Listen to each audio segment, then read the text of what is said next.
마태복음 5장 14절로 16절 빛으로 부름받은 교회 두 번째 말씀 산상순 11문제의 말씀 나누겠습니다. 시작. 너희는 세상의 빛이라. 산 위에 있는 동네가 숨겨지지 못할 것이요 사람이 등불을 켜서 말 아래에 두지 아니하고 등경 위에 두나니 이러므로 집안 모든 사람에게 비치느니라. 이같이 너희 빛이 사람 안에 비치게 하여 그들로 너희 착한 행실을 보고 하늘에 계신 너희 아버지께 영광을 돌리게 하라. 아멘. 조금 아까 소개해드렸던 미국 켄터키주에 있는 감리교 신학교인데 그 에즈베리 대학에서 이게 SNS가 있으니까 전 세계에 이게 막 급속도로 막 퍼지는 거예요. 그래서 지금 미국 전역에서 그 총장이 학교 모든 수도 애들이 체프를 하려다가 예배를 멈출 수가 없는 거예요. 그러니까 우리 예배 멈추자, 안 멈춰지는 거예요. 그게 하루가 지나고 이틀이 지나니까 총장이 모든 수업 올스탑 여기에 집중한다. 이래서 하나님의 임재와 그 성령의 강력한 역사 앞에서 애들이 거기서 회개가 터지고 막 마약하고 알코올하고 막 동성애 막 이런 애들이 자기들 건 내어놓고 나와서 막 하나님 앞에 회개하고, 지금 이게 미국 전역에 퍼지면서 미국 전역에서 들어가기 위해서는 그 자리에 한번 들어가려고 뭐 몇 마일 줄을 서서 기다린다는 거예요. 제가 소원하기는 인천에 터져야 합니다. 1884년 처음 선교사가 인천 땅에 들어와서 위로 아래로 첫 번째 상륙작전을 해서 영적 상륙작전을 해서 나라와 민족을 살렸던 70년 후 1950년 메가더 장군이 두 번째 상륙작전을 선포해서 위로 아래로 또 이 민족을 살리고, 그로부터 또 70년 후 내년에 전 세계 선교의 방향을 결정하는 세계 로잔 대회가 인천 송도에서 열립니다. 인천이 보통 땅이 아닙니다. 할렐루야. 선교사가 가장 먼저 들어왔고 가장 먼저 교회가 세워졌던 영적 유업이 많은 이 땅, 하늘이 열리고 바다가 열리는 이 땅, 이 도시에 붕이 터져야 합니다. 그래서 한국에 만약에 붕이 터진다면 인천이 될 것이고, 인천에서 터진다면 오봉산자락이 될 것입니다. 할렐루야. 제가 요즘은 거기에 꽂혀서 하나님 붕을 달라고 기도해요. 8가지 개인의 정체성, 8가지 복, 8복은 성도 개개인의 정체성이고 과정이고 단계고 신앙의 척도였습니다. 산상수훈이 열리면서 주님은 처음 산상수훈에서 이 8가지 모든 구약 성경, 신약 성경을 압축하고 복음 중에 복음으로 아주 압축된 이 산상수훈 내 천문을 여실 때 8가지 복으로 성도가 누굽니까? 이런 자다. 그 8복은 단계가 있고 과정이 있어서 이 땅을 살아가는 성도가 다음에 표대가 뭔지를 우리에게 말씀하여 주셨던, 바로 이어서 주님은 2가지 소금과 빛을 얘기하시면서 이젠 개인을 넘어 그리스도 예수 안에서 연합된 우리가 된 교회 공동체, 교회 공동체의 정체성을 2가지로 말씀해 주셨습니다. 너희는 세상의 소금이다. 주님이 보실 때 세상은 썩고 병들었다는 걸 아신 거예요. 너희는 세상의 빛이다. 이 세상은 영적으로 한낮인데도 영적으로 보면 흑암의 세력을 가진 마귀의 지배 아래 있다는 걸 아신 거예요. 너희가 세상의 소금이고 너희가 세상의 빛이다. 그리스도인이 아니고는 세상을 살릴 방법이 없고, 교회가 아니고는 어둠의 권세들을 꺾고 몰아낼 힘이 없다는 걸 아셨던 겁니다. 여러분, 교회가 마지막입니다. 우리가 희망입니다. 이 땅의 교회들이 일어나서 오늘 권사님 선포했던 것처럼 에스겔 골짜기에 불어왔던 하늘의 생기를 선포하고 마하나임 하나님의 군대로 마른 뼈들을 일으켜야 될 때가 지금인 줄로 믿습니다. 바닷물이 썩지 않는 이유가 3%의 소금 때문이라면 많은 숫자가 필요한 건 아닌 것 같습니다. 소금으로 준비된 기도원에 300명사면 충분하고 성령 받은 120명이면 한 세계를 바꾸기에 충분하지 않을까요? 숫자가 아니라 농도입니다. 어떤 사람이냐가 중요합니다. 잘 배우고 잘난 엘리트가 필요한 게 아니라 바로 그 교회가 필요하고 그 사람들이 일어나야 합니다. 갈라디아 2장 20절의 말씀이 요절이 아니고 어떤 암기사항이 아니고 그 갈라디아 2장 20절 말씀이 나의 정체성이 되고 부르심이 된 3%의 그리스도인이면 이 땅은 소망이 있습니다. 자기가 소금이라는 사실을 아는 사람, 자기가 빛이라는 사실을 분명히 아는 사람이 일어나야 합니다. 여러분이 소금이라는 거 아십니까? 여러분이 빛이라는 걸 아십니까? 무엇을 더 가져서 소금이고 무엇을 더 얻어서 빛인 게 아니지요. 빛 대신 예수님이 내 안에 계심으로 소금 대신 살리는 생명의 근원 대신 예수님이 그분의 으뜸하심이 나의 으뜸이 되어서 소금이 된 사람. 소금이 노력해서 소금이 되는 것도 아니고 애써서 빛이 되는 거 아닙니다. 우리는 예수를 믿는 믿음으로 소금이 됐고 비치게 했습니다. 그런데 이 사실을 아는 게 너무 중요합니다. 알아야 살아낼 수가 있습니다. 지가 공주인 줄 알아야 공주로서 살아낼 수 있어요. 거지는 왕자로 살아낼 수 없습니다. 거지에게 왕자로 살아라 굉장한 부담입니다. 그러나 왕자에게 왕자로서 사는 건 특권이 되는 거죠. 성도가 어떻게 세상을 살리는 소금이고 어둠을 몰아내는 빛인가에 대해서 우리 오늘 말씀 안에서 한번 찾아보려고 그래요. 그래서 오늘 이 시간은 목사의 설교를 따라오지 마시고 성경 진리된 말씀을 따라갈 수 있기를 축복합니다. 여러분 세례 받았습니까? 안 받으신 분들 혹시 계십니까? 그렇다면 세례를 받았다면 세례가 무슨 의미인지 정확하게 알고 받으셨습니까? 그냥 교회 다니다 보면 한 1년 됐으니까 야 너 이제 1년 됐으니까 너 입교인 되고 너 어떤 우리 교회 어떤 세례교인이 돼야지 세례 받을 자격이 있어야 자 몇 가지 암기사항 있는 거야. 십계명 외우고 주기도문 외우고 사도신경 외우고 몇 가지 쫙 그 암기사항 해서 교회 다닌 경력을 인정받고 교회 다닌 어떤 과정 속에 특별한 어떤 한 순서를 두어서 세례를 받던 것은 아닙니까? 저는 어릴 때 그랬던 것 같아서요. 그래서 오늘은 성경에 세례를 성경은 뭐라고 얘기하고 있는지 모르고 받으신 분들은 정확하게 아는 시간이 되고 아직 받지 못하신 분은 알고 세례받기를 축복합니다. 성경의 세례에서 말씀하신 건 로마서 6장이 유일합니다. 로마서 6장 보십시오. 3절 4절 무릇 그리스도 예수와 뭐에서 합하여 세례받은 우리는 세례가 뭡니까? 예수와 내가 합해서 세례받았다. 여러분이 그냥 혼자 세례받은 게 아니라 예수와 합해서 세례받았다. 두 번째 우리는 그의 죽으심과 합하여 세례를 받았다. 너 이 사실을 아느냐? 그러므로 우리가 그의 죽으심과 합하여 세례를 받음으로 그 다음에 더 깊이요 그와 함께 장사됐다.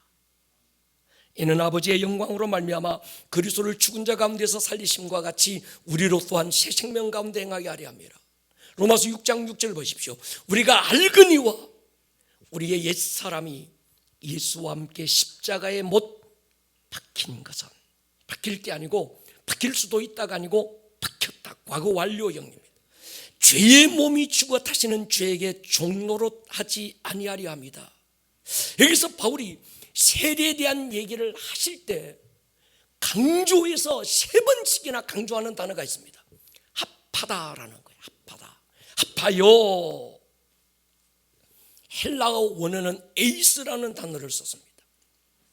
세례가 뭡니까? 예수와 합해서 예수와 합해져서 예수와 함께 나를 십자가에 못 박고 그 예수와 함께 내가 장사돼 버리는 것, 그게 세례라고 지금 말씀하고 있는 거예요. 이걸 좀 더 쉽게 어떻게 풀까 제가 고민했습니다. 우리가 에이스라는 단어가 생각나는 게 있어요. 에이스라는 단어가 딱 생각나면, 딱 떠오르면 생각나는 게 침대가 생각났다. 그분은 시니어에 속합니다. 에이스라는 단어 딱 듣는데 나는 커피가 생각났다. 중년입니다. 에이스라는 단어 듣고 짱이 생각났다. 청년입니다. 손들라고 하면 다 짱이 생각났다고 하실 것 같아서. 예, 저도 이 에이스를 딱 보면, 요 에이스가 우리 때는, 옛날 때는 안 이랬어요. 이 에이스 크래커가 여기에 굉장히 먹음직한데 굉장히 소프트하거든요. 이걸 커피에 찍어서 먹었잖아요. 저게 도대체 무슨 소리고, 그러면 짱이 생각나야 합니다. 여러분 보십시오.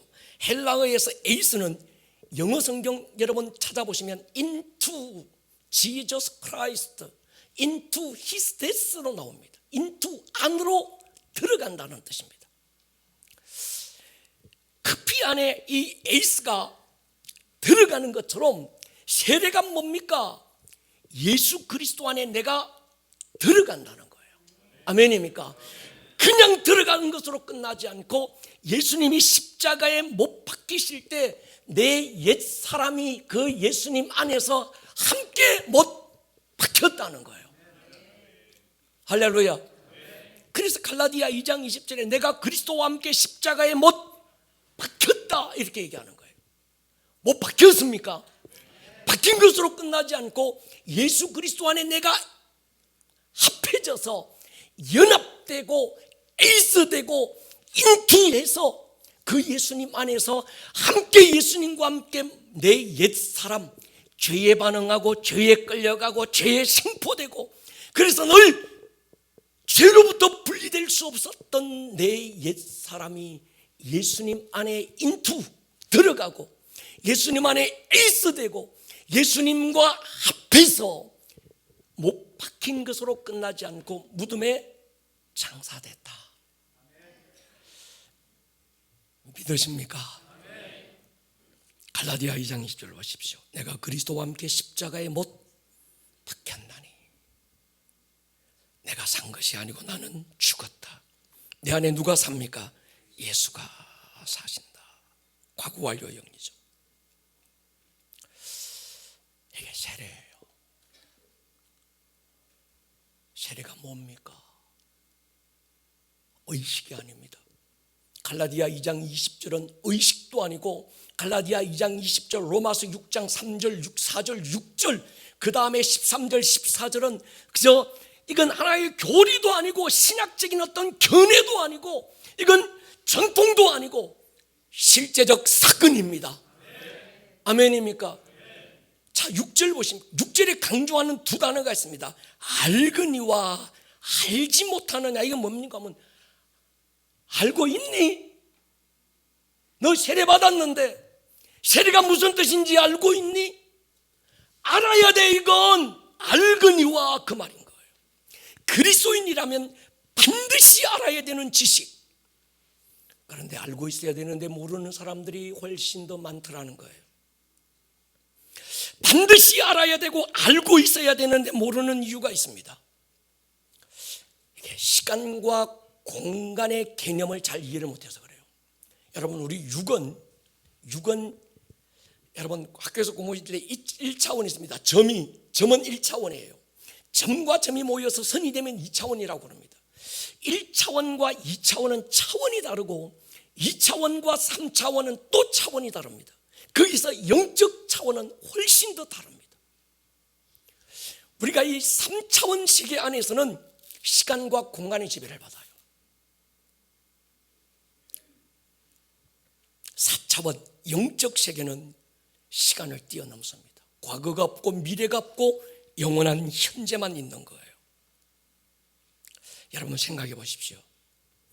2000년 전 대한민국에서 비행기를 타고 11시간 가면 터키에 도착해요. 터키에 도착하면 또 2시간을 이스라엘로 가야 합니다. 그러니까 장장 13시간을 비행기의 속도로 막 달려야 거기는 뭐 이거 우리가 이 정체도 없잖아요. 쉬지 않고 비행기에 약 400시속 400km의 속도로 막 14시간을 달려야 이스라엘에 도착해요. 그 이스라엘, 팔레스타인, 유대 작은 언덕에서 십자가에 못 박혀서 죽었던 예수 그리스도의 죽음과 그의 피 흘리심이 2000년이 지난 오늘 그것도 대한민국에서 살고 있는 나와 무슨 상관이 있느냐는 거예요. 상관이 있는 이유가 뭔가 하면 예수님이 십자가에 달리실 때 그때 그분의 사건은 오늘 내가 예수를 나의 구주로 고백하고 믿는 순간에 그때의 사건이 지금의 사건이 되는 것은 성령께서 영적 차원에서 그때가 아니라 지금이 되게 하고 그네들이 아니라 나의 사건이 되게 하시는 거예요. 이게 영적 차원입니다.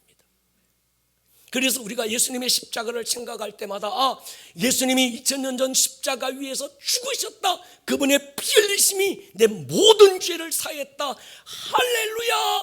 그의 사건이 나의 사건이라고 고백하는 거예요. 고백하십니까? 근데 이걸 우리는 뛰어넘어야 되는 거예요. 오늘 세례를 얘기하시면서 지금 바울은 그 얘기합니다. 예수님만 십자가에 못 박힌 게 아니고 너의 옛사람도 내 안에 인투에서 내 안에 에이스에서 나의 안에 합해져서 함께 내가 못 박아 버렸다. 함께 내가 무덤에 장사지내 버렸다. 이걸 알고 있느냐? 정말 네가 이걸 인정하고 있느냐? 바울은 지금 이걸 묻고 있는 거예요. 여러분, 이 사실이 굉장히 중요합니다. 많은 사람들이 예수님이 십자가에 달렸구나 그걸로 끝납니다. 그러나 성경은 그렇게 말하지 않습니다. 시간을 뛰어넘고 공간을 뛰어넘어 오늘 대한민국 인천 땅 아름다운 꿈의 교회에서 여기서 무릎 꿇고 오늘 예수가 나의 구주라고 고백하는 그 순간에 2000년 전 십자가의 사건은 그때의 사건이 아니라 오늘의 사건이 되고 이분의 사건이 되지만 이분의 사건 속에서 어떤 사건이 함께 일어나는가 하면 예수님의 십자가 안에 내가 뭐해서요? 좀 유식하게 헬라어로 뭐해서요? 에이사에서 영어로는 뭐죠? 인투에서 우리나라 말로 합해져서 아멘입니까? 함께 못 박아 버렸다. 여러분의 옛사람 죄에 생포되고 죄의 총노릇 하고 죄에 반응하고 싶고 죄로 끌려가고 있는 여러분의 옛사람이 못 박혔고 장사까지 지내버렸다 라고 말하는 것은 성령께서 시간을 뛰어넘고 공간을 뛰어넘어서 우리가 정말 성령께서 이걸 나에게 믿음이 되게 하시는 거예요. 자, 어떻게 하면 좀 더 이해를 할 수 있을까요? 여러분, 목사님 나는 마음이 없어요. 혹시 여기 앉아있는 분 중에 그런 분이 있습니까? 마음 다 있지요? 이야, 집에 두고 오셨구나. 이 토끼가 간땡이를 집에 두고 왔다고 그러더만 다 집에 두고 오셨나 본데 마음이 있습니까? 예, 감사합니다. 근데 마음이 둔 겁니까? 마음이 네모났습니까? 마음이 별처럼 생겼습니까? 마음이 흰색입니까? 검은색입니까? 아니면 빨주노초 파남보 7가지 색깔입니까? 물으면 딱히 대답할 사람은 없습니다. 그렇다고 마음이 부정할 사람도 없습니다. 마음이 있어서 상처를 받기도 하고 마음이 있어서 행복하기도 한데 이 마음이 그럼 어디에 있노? 내 마음이 머리에 있나? 내 마음이 가슴에 있나? 아니면 내 마음이 여기 위장 속에 어디에 가두어두고 있나? 물으면 그것도 딱히 보여주고 할 말은 없지만 마음은 있습니다. 아멘입니까? 예, 정말 여러분 저는 지금 여기 앉았지만 이 켄터키에 가서 에즈베리 대학에 제가 지금 그 예배 현장을 사모하면서 나도 거기에다 부흥의 뜨꽃물이라도 묻혀와가지고 이 땅 가운데 부흥을 운만하게 하여 주십시오. 제가 막 아침에 예배 오기 전에 막 그런 사모함을 제가 가졌던 거예요. 그리고 또 하나, 제가 나이 60인데 아직은 제가 이팔 청춘 같아요. 또 인상 쓰신다. 예. 죄송합니다. 내 마음이 그렇다는 거예요. 내 마음은 난 아직 젊은 것 같아요. 여러분 인정하든 말든 제 마음이 그렇다는 거예요. 이 마음이라는 건 시간과 공간을 뛰어넘는 거예요. 여러분 영적 차원에서 십자가를 다시 생각하십시다. 예수님이 십자가에 달린 사건의 시간의 개념 안에서는 2000년 전이지만 영적인 개념에서는 모든 것이 현재만 있습니다. 내가 예수님을 구주로 영접하고 믿음의 길을 걷기로 결정하는 그날 2000년 전 예수님의 십자가 사건은 오늘 당신의 사건이 될 것입니다. 근데 그 예수님의 십자가 사건을 더 깊이 들여다보니까 예수님만 달려 계신 것 같았는데 그 예수님의 가슴을 팍 비집고 들어가 보니까 거기에 내가 있더라는 거예요. 아멘입니까? 내 육신의 정욕에 반응하는 내 인간의 어떤 옛사람이 그 예수님 안에 있고, 할렐루야, 그 예수님이 무덤에 장사됐는데 관뚜껑을 열고 죽으신 예수님의 시신을 열고 보니까 그 예수님 안에 내 옛사람이 함께 뭐였더라? 유명한 말로 에이스되어 있더라. 아멘입니까? 그러니까 여러분, 나 세례받았어요. 이 말은 내 옛사람이 예수님과 함께 십자가에 못 박혔습니다. 이건 이론이 아니고 기분이 아니고 실제입니다. 그래서 이 일이 너무 중요해서 바울은 알지 못하느냐 알아야 된다라고 강조하다가 세례라고 하는 이 엄청난 사건과 함께 연결시켜 놓은 거예요. 할렐루야. 왜 못 박으셨는가? 6절 보십시오. 죄의 몸이 죽어 우리가 다시는 죄에게 종노릇하지 아니하려 함이니. 내가 구원받고 하나님의 자녀가 됐는데 그럼에도 불구하고 아직도 이 내 옛사람이 팔팔하게 살아서, 성경은 갈라디아 2장 20절 말씀을 통해서 네가 그리스도와 함께 십자가에 못 박혔다 그러는데 못 박혔랑 말랑하다가 다시 뛰어내려온 것 같고 잠깐 졸도했다가 다시 정신 차린 것 같고, 근데 성경은 그렇게 말씀하지 않는 거예요. 왜 예수님이 내 옛사람을 그냥 두지 않고 주님 안에 에이스 하셔서 내 옛사람을 못 박아버렸을까? 오늘 여기서 말해요. 우리가 알거니와 우리 옛사람이 예수와 함께 십자가에 못 박힌 것은 죄의 몸, 죄에 반응하고 죄를 따라가고 싶고 죄를 즐기고 싶은 우리의 몸이 죽어서, 이게 살아있으면 뭐 한다고요? 죄에게 종노릇하고 끌려간다는 거예요. 여러분, 로마서 6장 11절 보십시오. 이와 같이 너희도 너희 자신을 죄에 대하여는 뭐한 자요? 죽은 자요. 그리스도 예수 안에서 하나님에 대하여는 뭐하나? 살아있는 자로 여겨라. 여기서 여긴다는 말 주장해라, 인정해라, 강력하게 선포해라. 죄가 네 앞에 유혹으로 딱 부딪혀 올 때마다 가장 먼저 너희에게 반응하는 나는 이미 예수와 함께 못 박혔고 죽었다, 이걸 선포하라는 거예요. 할렐루야. 여러분, 내가 왜 소금입니까? 내가 왜 빛입니까? 이걸 알아야 되는데, 자 여러분 6장 5절 보십시오. 만일 우리가 그의 죽으심과 같은 모양으로 연합한 자, 에이스한 자가 됐으면 또한 그의 부활과 같은 모양으로도 에이스한 자가 될 것이다. 됐다라는 게 됐다. 여러분, 우리가 왜 소금입니까?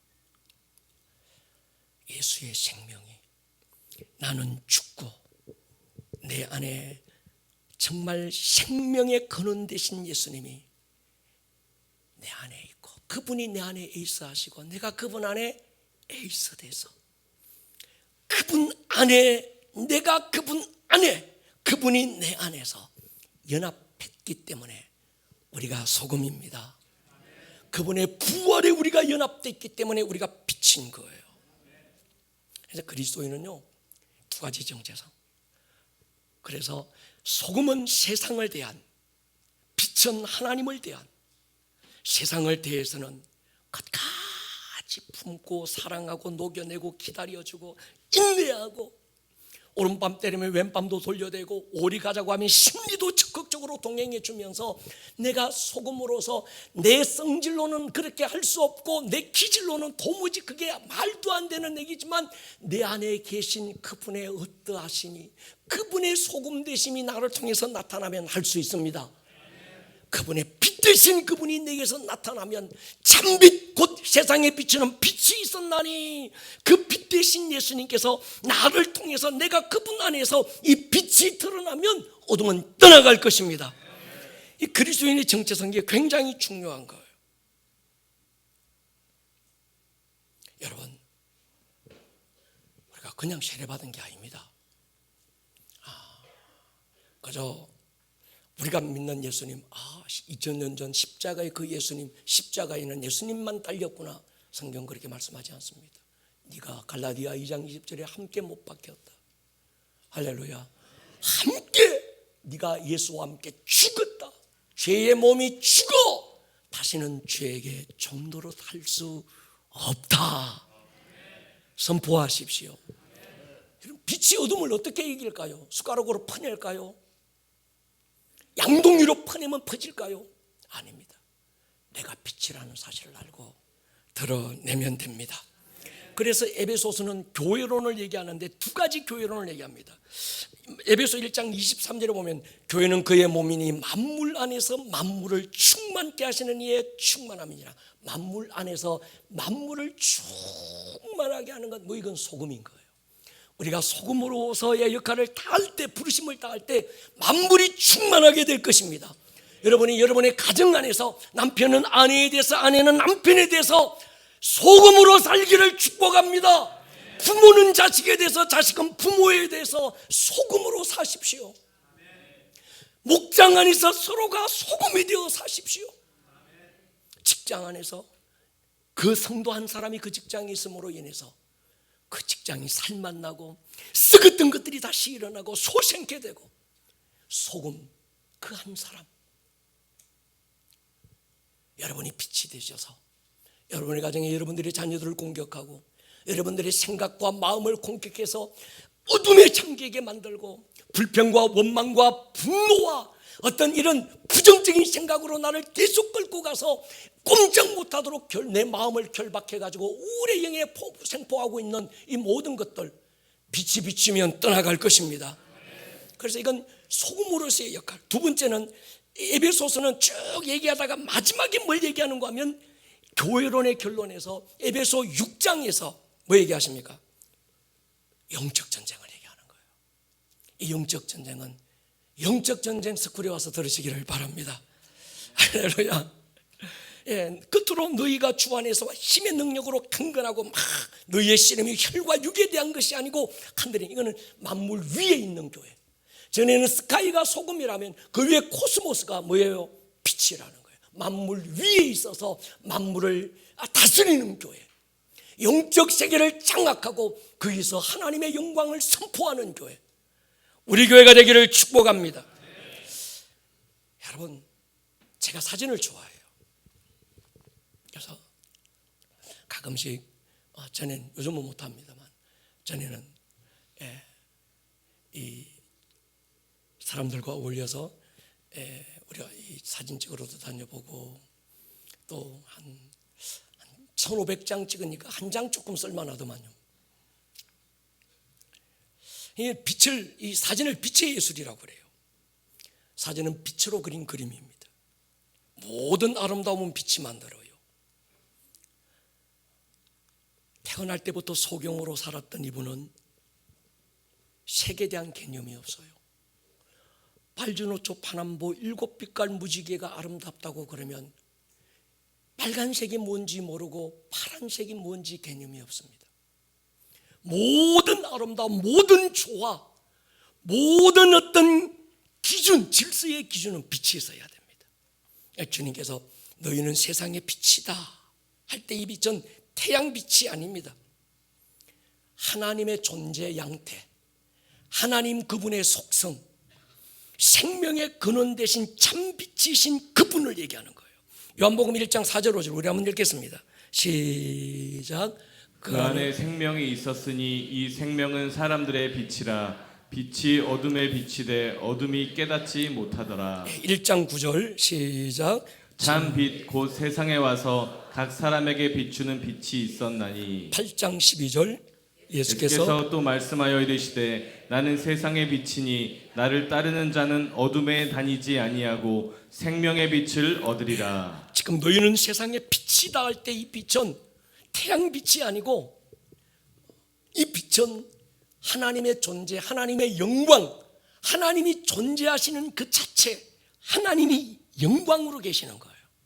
그 하나님의 영광의 빛이 내 안에 들어오는 거예요.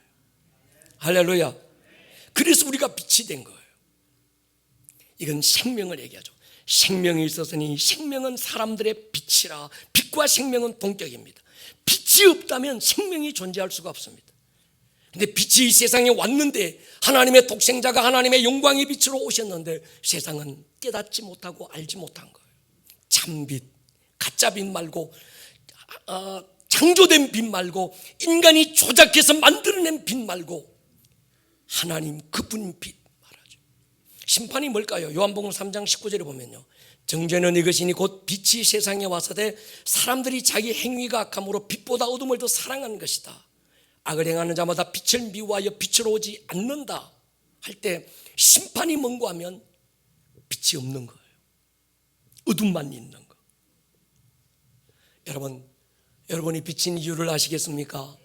여러분이 빛입니다.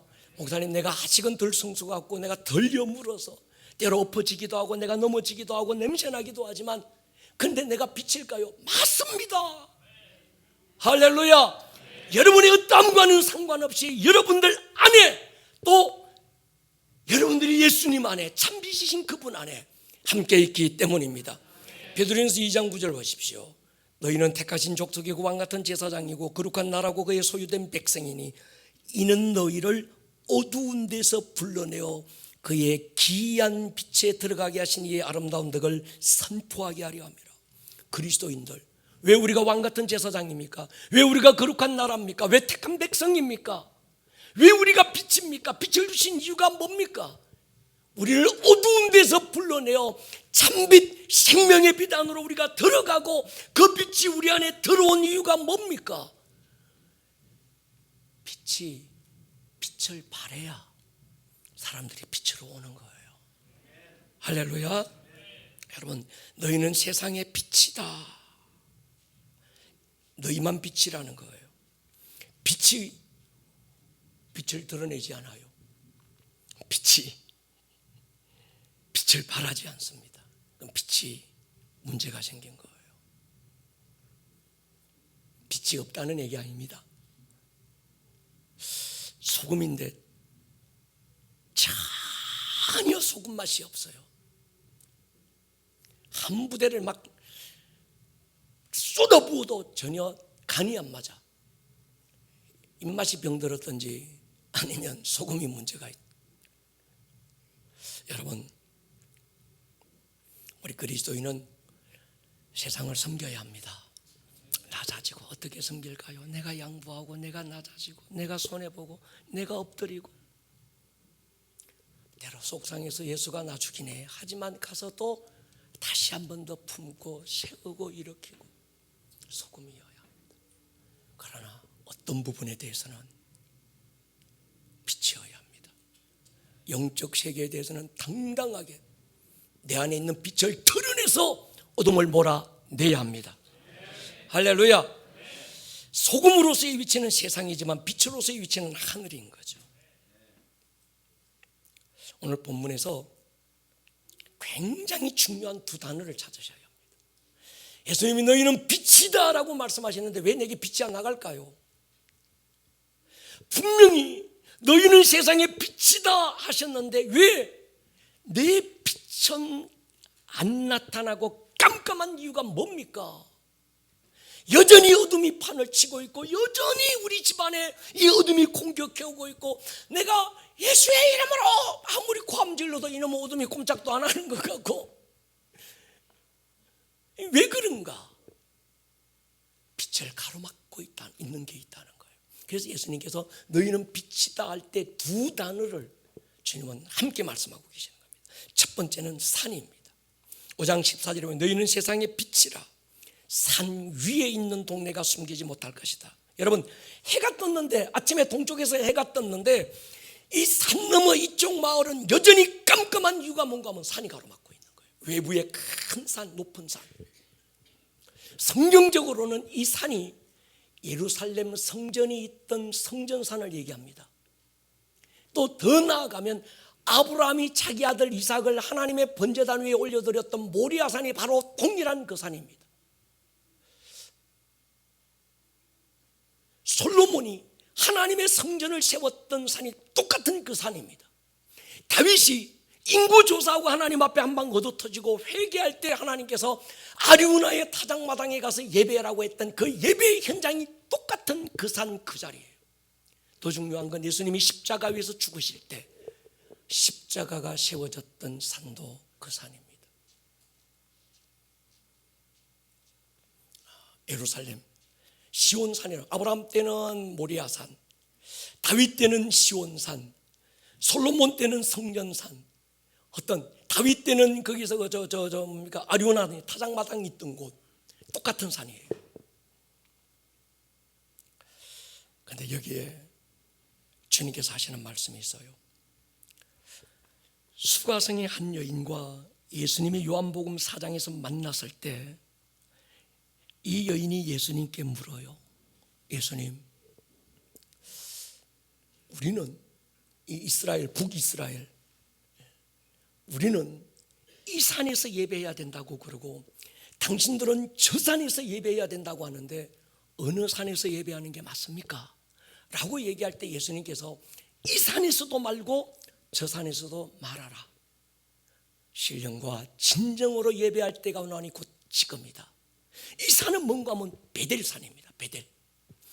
저 산은 어딘가 하면 예루살렘 성전이 있던 성전산, 시온산, 모리아산, 그 산이죠. 마태복음 21장에서 요걸 좀 더 얘기하십시다. 이 베델은 베델산, 이 산은 베델산인데 사마리아 사람들이 예배드렸던 그 남북 나라가 나누어지면서 이들이 예루살렘으로 못 오니까 그들이 한 곳을 지정해서 베델산에다가 제단을 쌓아놓고 여기서 정말 하나님 앞에 이상한 예배를 드리기 시작한 게 샤머니즘을 얘기하는 거예요. 그러니까 베델산은 샤머니즘이고 기복적인 산. 이 산은 예수님께서 마태복음 21장에서 예루살렘 성전에 들어가셨다가 제일 먼저 하신 일이 뭔가 하면 성전 뒤엎고, 예루살렘 성전 뒤엎고, 또 막 노끈으로 채찍 만들어서 막 양 팔고 비둘기 팔고 돈 받고 사람들 다 내쫓고 성전을 정화하시면서 선포하신 말씀이 있습니다. 내 집은 만민이 기도하는 집이다. 이 산, 왜 예수님께서 그러셨는가? 여전히 율법이 있고 여전히 종교가 있고 여전히 유월절 절기가 지켜지고 있고 번제단에서 그들이 양새끼 잡고 피를 쏟고 있고 물두멍에서 손을 찢고 성소 안에서 지성소 안에서 그들이 절기를 지키고 있고 종교놀이를 그대로 하고 있지만 그들의 중심이 하나님을 떠난 거예요.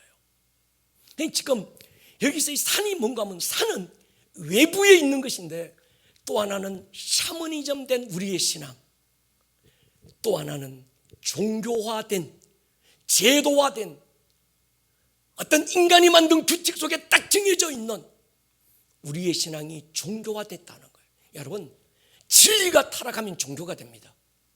종교에는 생명이 없어요. 우리 신앙은 종교가 아닙니다. 동의하십니까? 생명인 줄 믿습니다. 예배는 종교 놀이가 아닙니다. 예배는 생명 되신 그분이 우리를 찾아오는 사건이고, 목도 찬송 기도 설교 순서가 있어야 예배가 되는 게 아니라 예배의 실제가 되신 그분이 예배 현장에 오셔야 예배가 됩니다.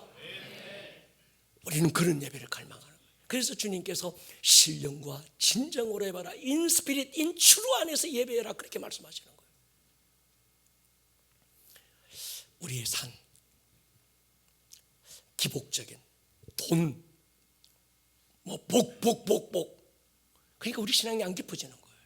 샤머니즘, 조금 은혜 받고 조금 영적 세계가 열리면 공중부양하고 축지법 쓰고 그냥 혼자 지 혼자 하늘을 날아다녀. 이런 샤머니즘화된 또 하나는 종교화된 사울이라는 청년이 어릴 때부터 바리새인 중에 바리새인으로 태어나고 율법 중에 율법을 지키고 살았는데도 그의 눈에 예수가 안 보였어요. 그래서 예수는 죽여야 될 자가 맞고 예수를 따르는 교회는 핍박받아야 되고, 하나님을 위한다고 하는 것은 오히려 예수를 죽이고 교회를 핍박하는 것이 하나님을 위한 것인 줄 알아서 왜 그랬을까요? 종교화된 거예요. 종교화가 되고 나면 예수님 눈에 안 보이는 거예요. 여러분들에게 혹시나 두산이 있습니까? 샤머니즘화되고 기복적이 되고 예수는 없는 또 하나 종교화된 두산이 있다면 송도 앞바다에 던져버리든지, 할렐루야, 그것도 안 되거든 시흥시화호 방주제 가서 던져버리든지, 할렐루야, 그것도 안 되면 예수의 이름으로 부숴버리든지 뛰어넘든지, 할렐루야. 주님 지금 그걸 말씀하세요. 두 번째 말씀하신 게 있습니다.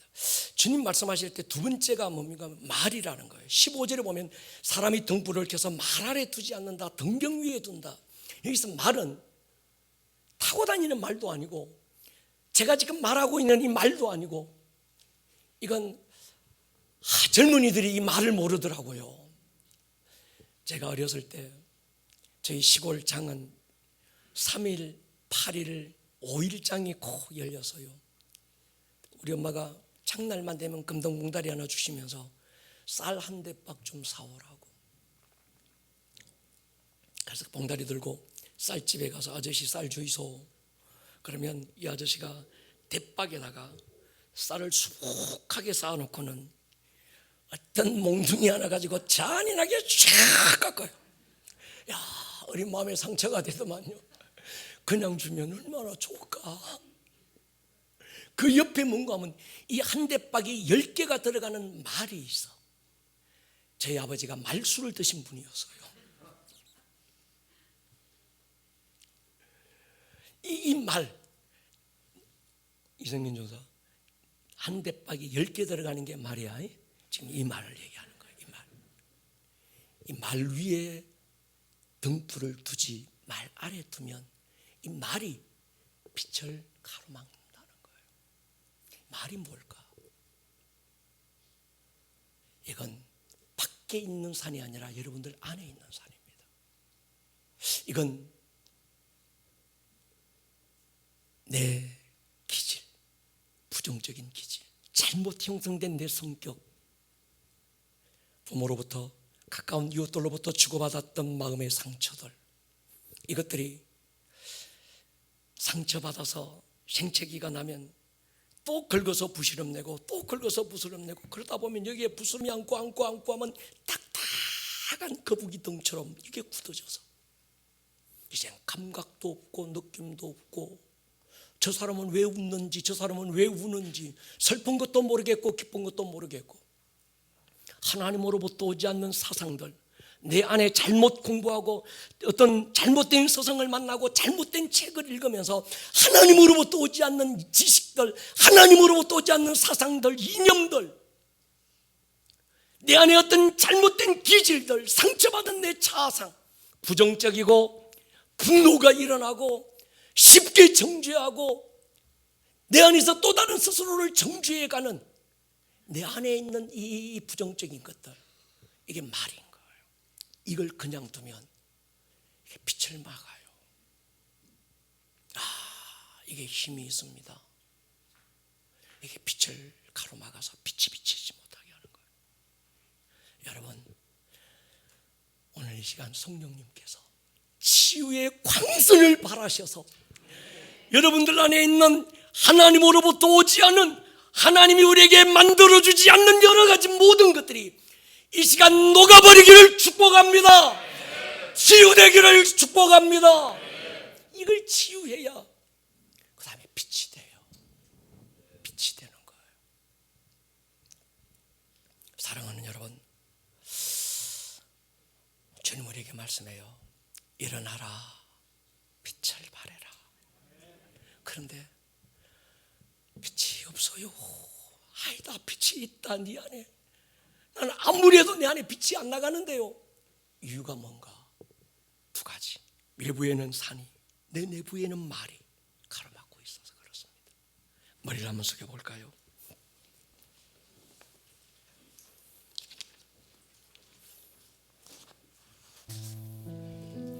오늘은 예수 우리들의 밝은 빛으로 마지막 성문을 열었으면 좋겠습니다. 이 시간 여러분 한번 돌아보십시오. 교회만 다니고 끝나면 안 됩니다. 여러분이 소금이라는 걸, 여러분이 빛이라는 걸 아는 것이 중요하고, 또 하나, 왜 이 빛이 나가지 않을까? 왜 어둠이 내 가정을 덮고 있을까? 내 생각을 덮고 내 삶을 이 빛이, 이 어둠이 빛을 가리고 있을까? 주님, 내가 다시 소금과 빛의 역할을 감당하기 원합니다.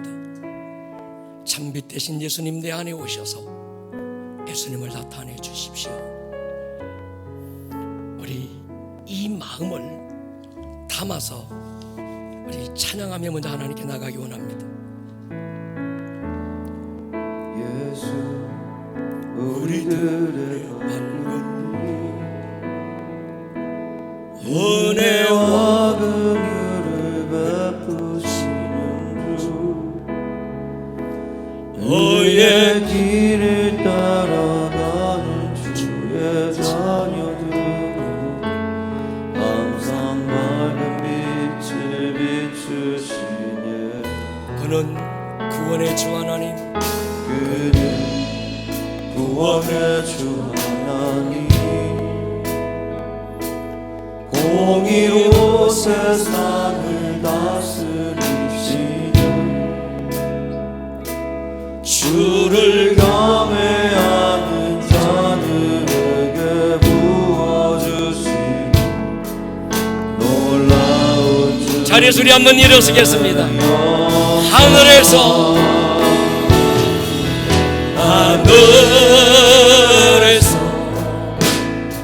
찬란하게 빛나는 주의 영광 이 땅에 오셨네. 어둠을 밝히고 새 생명 주시네. 영원히 빛나는 나의 예수님,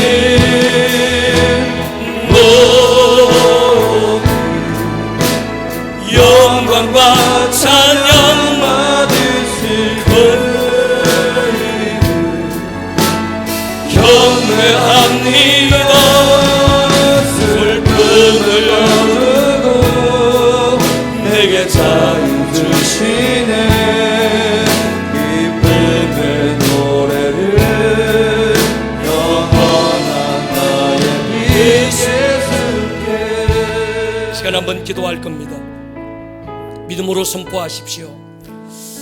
여러분이 빛이고 여러분이 소금인 것을 선포하는 일이 중요합니다. 주님, 주의 어떠하심이 나를 소금이 되게 하셨고 빛이 되게 하셨습니다. 그런데 주님, 이 빛을 비추지 못하도록 가로막는 산들이 우리의 삶에 너무 많습니다. 내 안에 이 말들이 가로막고 있습니다.